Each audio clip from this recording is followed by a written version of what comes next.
ఏదో government job కొట్టాలరా మనము. రేపు పొద్దున్న సెక్యూర్ లైఫ్ కావాలి కదా. నువ్వు ఫోన్ పెట్టి ఎవరో బక్కలో దొరికింది. ఉండరా మళ్ళీ ఫోన్ చేస్తున్నా. ఏరా తమ్ముడు జాబ్ కావాలా? నమ్మద్దండి. జాబ్ కావాలి తమ్ముడు నీకు? ఏ గవర్నమెంట్ జాబ్ అయినా పర్వాలేదు. 10th సర్టిఫికేట్ ఉందా? ఉంది.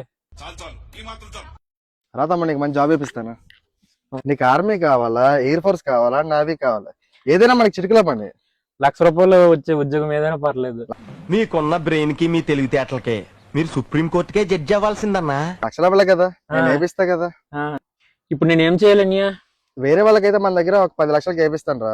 నువ్వు కాస్త మంచి వాళ్ళు ఉన్నావు కాబట్టి నీకు ఒక 4 లక్షలు చేద్దాం. 4 లక్షలు అయిపోద్దా?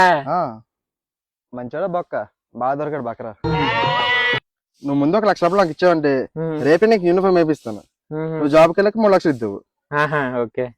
ఈ మాత్రం హింట్ ఇస్తే చాలు, చెలరేగిపోతారు.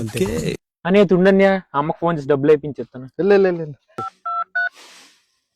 హలో చెప్పనా అమ్మ, ఒక అర్జెంట్ గా నాకు వెయిట్ శాతం నాకు తెలియదు. నాకు ₹1,00,000 కావాలా. ₹1,00,000 ఎందుకురా? నాకు వెయిట్ శాతం అవన్నీ అడక్కు. ₹1,00,000 ఇవ్వు. రేపు పొద్దు నీ కొడుకు యూనిఫామ్ వేసుకుని తిరుగుతాడు.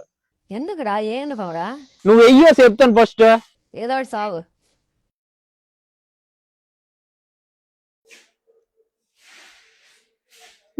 అయ్యా గవర్నమెంట్ జాబ్ మంది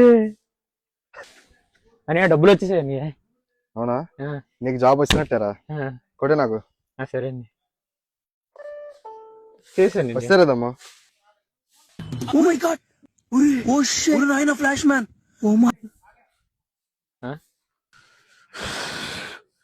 ఓడి అమ్మ, ఇప్పుడు ఇంటికి వెళ్తే నా పరిస్థితి ఇప్పుడు. రేపు పొద్దు నీ కొడుకు యూనిఫామ్ వేసుకుని తిరుగుతాడు. ₹1,00,000 వచ్చే ఉద్యోగం ఏదైనా పర్లేదు. లక్షల పిల్ల కదా, నేను వేపిస్తా కదా. నేను ఇలా బుక్ అయిపోతాను కల్లో కూడా అనుకోలేదు. ఇలాంటి స్కామర్స్ నమ్మద్దు. కష్టపడకుండా ఏది రాదు. అనుభవంతో చెప్తున్నా.